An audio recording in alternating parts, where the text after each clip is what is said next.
Obrigado, Anne. Passo a palavra agora para a Jéssica de Fátima Rosone Alves, do IPUR, FRJ, que agora vai apresentar o artigo intitulado Ferrovia e Cidade, de passado harmônico ao horizonte conturbado em Barra do Piraí.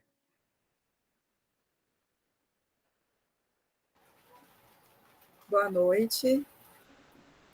Estão me ouvindo bem? Sim, sim. Eu vou colocar aqui a apresentação e vou passando aos poucos para vocês. Acho que está indo certinho. Está certinho. Pronto. Então, mais uma vez, boa noite. Eu gostaria de agradecer a oportunidade de estar aqui compartilhando um pouquinho, oralmente agora, né, esse trabalho. Esse trabalho ele é fruto da tese de doutorado que eu estou construindo nos últimos anos. Ele é fruto de pesquisas anteriores também, né? Eu sou formada e tenho uma formação em arquitetura que foi orientada para o campo do patrimônio cultural, mas nesse momento eu estou doutorando em planejamento urbano e regional. Então esse artigo ele é como se fosse um entrelaçamento entre essas duas áreas, no qual eu estou enfocando, né, como objeto de estudo a cidade de Barra do Piraí, que é uma cidade, né, da região já mais centro-sul, né, para o sul do estado do Rio de Janeiro, e vou trabalhar especificamente com a relação entre a cidade e a ferrovia, né, a malha ferroviária que corta essa cidade. Deixa eu passar para o próximo. Bom, Barra do Piraí ela é um município que hoje tem 92 mil habitantes, é formado por 582 mil quilômetros quadrados, e dentro desse centro que a gente fala, né, de centralidade que a gente chama, são em média 30 quilômetros de ferrovia. Então, isso só compondo ali o que a gente chama de centro da cidade, né? Então, a gente tem uma presença assim, muito grande da malha ferroviária na cidade. A cidade e a relação dela, da sua própria história, né? Tem muita relação com a ferrovia. Então, é desse lugar que eu vou partir, né? Nesse momento aqui de introdução, eu vou passar para vocês qual que é a estrutura do artigo. Né? Então, numa primeira parte do artigo, eu estou realmente abordando essa constituição histórica entre a cidade e a ferrovia, ao longo do final, ali a partir de meados até o final do século XIX. Já numa segunda parte, eu vou abordar essa relação no decorrer do século XX, e numa terceira parte, eu vou abordar o debate já no século XXI, discutindo as relações de poder que acontecem hoje em dia com o que eu chamo de gestão privatizante dessa infraestrutura que está atravessando o território de Barra do Piraí. Bom, essa é uma pesquisa qualitativa, tem um caráter mais descritivo e exploratório no caso desse artigo. Eu vou apontar ao longo do artigo, né, os conflitos entre a conformação do espaço urbano ao longo desse período que eu estou analisando, que é uma coisa de longa duração, e as operações empreendidas na ferrovia na atualidade. Então, o que está acontecendo nessa ferrovia na atualidade que está influenciando no ordenamento da cidade, que está influenciando no desenvolvimento urbano e até mesmo numa questão mais regional, amplificando aí e também colocando uma escala um pouco maior, né? Então, trazendo uma abordagem também multiscalar, em decorrência dessa gestão da ferrovia, que é uma gestão que coloca a nossa infraestrutura, que seria um bem público, nas mãos de uma empresa, né? E acaba condicionando a sua orientação. A discussão que eu faço é feita a partir de uma literatura sobre a memória ferroviária e sobre o resgate do patrimônio, né, da preservação do patrimônio cultural, mas também a partir de uma visão marxista sobre a produção capitalista do espaço e as infraestruturas. A Aí, bom, nessa primeira parte, né, que é o capítulo que eu vou chamar de Constituição da Relação Intrínseca entre o entroncamento e a cidade, eu começo com uma citação de uma outra tese, de um colega meu que fez um doutorado em antropologia, e ele analisou a formação do ser ferroviário em Barra do Piraí. E aí ele diz, né, eu não sei se você sabe, mas Barra do Piraí era o maior entroncamento ferroviário da América Latina. Essa frase, dita sempre com um misto de saudosismo e orgulho envergonhado, é um recurso muitas vezes utilizado pelo morador da pequena cidade do interior fluminense para falar de si a qualquer visitante desavisado. Para aquele que nasceu e cresceu em terras barrenses, como caracteriza o gentílico, a afirmação já é naturalizada com um certo desgosto, quase que buscando revelar de algum recôndito lugar da memória coletiva um passado glorioso, cheio de potência geopolítica, por assim dizer. E é a partir disso, né, que eu vou fazer esse caminho para a gente chegar ao que está acontecendo atualmente na nossa cidade. Nessa abordagem mais histórica, né, uma das citações que eu costumo trazer e abordar nas apresentações, e está constando no artigo também, é sobre como os ferroviários se organizavam e como isso foi importante para o nascer de uma cidade dita ferroviária na época, né? Então, já na abertura dos caminhos para a passagem da via férrea, os ferroviários se organizavam politicamente de maneira autônoma. Em cada cidade, elegiam algumas lideranças que organizavam os movimentos grevistas. Não havia sindicato, e sim grupos de mobilização, travestidos em associações beneficentes ou clubes ferroviários. Não se tratava mais de ajudar-se mutuamente para sobreviver. O objetivo era reivindicar uma das formas de atuação, e uma das formas de atuação passou a ser a greve. A primeira greve que se tem notícia da história da Ferrovia do Brasil data de 1863, e o movimento grevista dos ferroviários aconteceu na Estrada de Ferro Dom Pedro II, recebendo a adesão de operários que trabalhavam na construção dessa ferrovia em Barra do Piraí. Então, a partir dessa citação, a gente vê que, antes mesmo da ferrovia começar a funcionar no território que viria a ser, né, posteriormente emancipado, Barra do Piraí, muitas coisas já estavam se organizando por aqui a partir do movimento que a ferrovia trouxe, né? Passei direto. Bom, então, eu trouxe também uma citação do Lamego, que já foi um autor citado anteriormente aqui por outro colega, e ele disse, né, que a partir da implantação da ferrovia, por Barra do Piraí, que é que, né, a ferrovia começou a funcionar em 1864, passaria a desfilar toda a cultura mineira e aos milhões de arrobas de café das fazendas de café de Rio acima, as quais, já cultivando todo o Vale Fluminense, também sacudiam a zona superior paulista, adormecida desde os tempos da mineração. Desde quando ele chega à ponta dos trilhos, uma súbita agitação comercial movimenta o embrionário povoado. Em barcos, em tropas, em carroças e em carros de boi, o grosso da produção de café de vasta zona começa a ser dirigido para um novo centro de expedição. Bom, então, o que acontece com Barra do Piraí é que esse desenvolvimento daquele pequeno povoado que antes estava ali realmente no marco natural entre o Rio Paraíba do Sul e o Rio Piraí, onde, né, se forma a Barra do Piraí, acabou sendo agitado pela presença da ferrovia.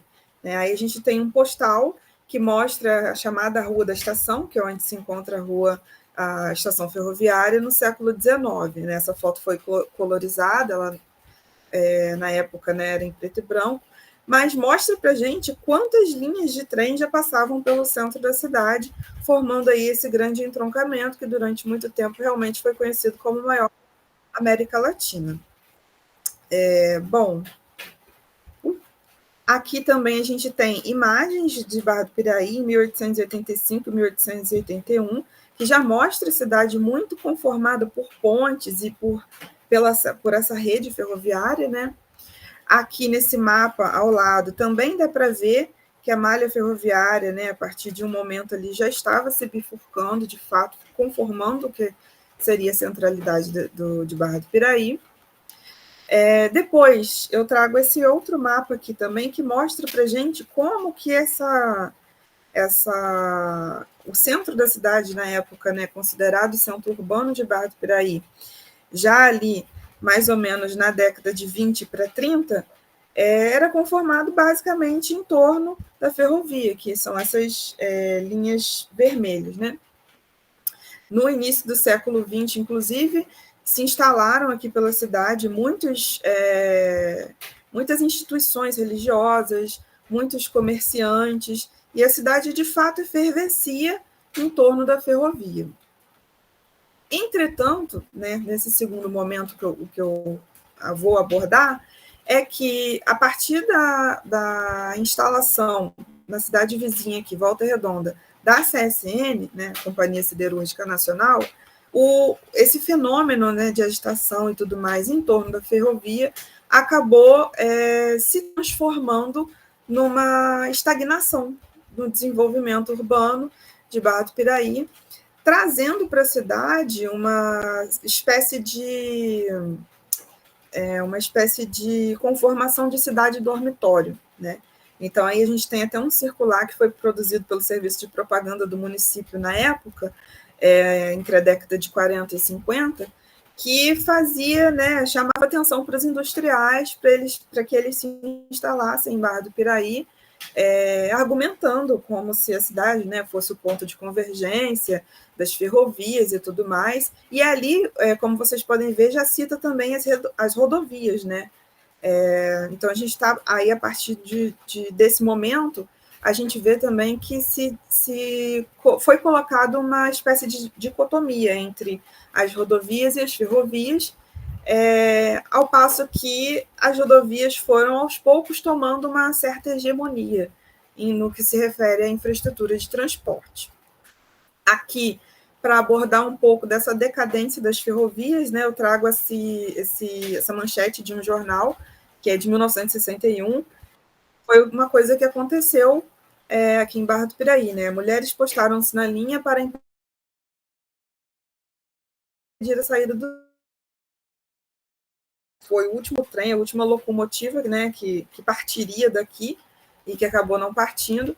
E, bom, essa manchete mostra como que as pessoas daqui ficaram descontentes com o que aconteceu com a Rede Mineira de Viação, e que depois viria a acontecer também com a Rede Ferroviária Federal. Bom, aqui também, para mostrar um pouco dessa dicotomia, eu trago uma foto da construção do viaduto Faria Lima, foi o primeiro viaduto construído aqui na cidade, justamente para poder transpor a linha do trem, né? Então, acabou que a linha do trem no centro da cidade se transformou num empecilho, né? Foi ali cada vez mais sendo vista como uma interferência. Em dado momento histórico, né, posteriormente à inauguração desse viaduto, algumas passagens em nível, né, que é onde tem o cruzamento da linha férrea com as vias da cidade, chegaram a ser fechadas, mas pelo descontentamento da população, elas foram reabertas logo depois. E aqui tem um mapa, já do final da década de 80 para a década de 90, de como Barra do Piraí se conformava, mostrando aqui as linhas ferroviárias que se mantiveram com o passar do tempo na cidade, né? Nesse período da segunda metade do século XX, Barra do Piraí perdeu a metade da sua malha ferroviária, ficando apenas a linha da rede, que era, né, da Rede Ferroviária Federal. No último capítulo, então, eu vou abordar os reflexos da gestão privatizante da ferrovia, que foi se dar ali no final do século XX, né, com a privatização dessa ferrovia, e que foi, né, concedida, junto com várias outras malhas pelo país, no nosso caso aqui, para a MRS Logística. Então, aqui a gente tem o mapa do território de Barra do Piraí e o centro da cidade, mostrando aí onde estão as passagens em nível. Então, acabou se tornando um tecido urbano um pouco conturbado em virtude dessa gestão privatizante da ferrovia, que acabou por sendo uma coisa mais especializada somente para o transporte de cargas, carregando prioritariamente minério de ferro e produtos siderúrgicos provenientes da CSN.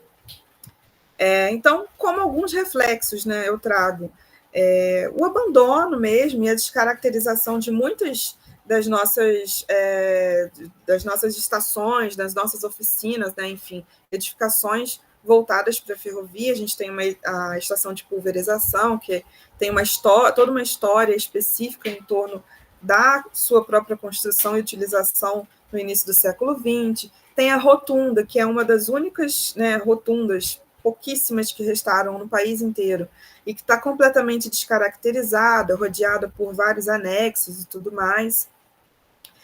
Tem o próprio entroncamento ferroviário, que é um entroncamento que lá onde foi colocado o nosso relógio da Central do Brasil, ele está, assim, é um acesso restrito, né, que a gente tem a esse entroncamento, acabou virando estacionamento, né, no centro dele. E, bom, aqui a Estação Central, né, que há pouco tempo foi reinaugurada, foi restaurada e reinaugurada, e a população passou a ter acesso novamente a essa estação, mas ela passou longos 20 e poucos anos completamente abandonada, sem uso algum, né?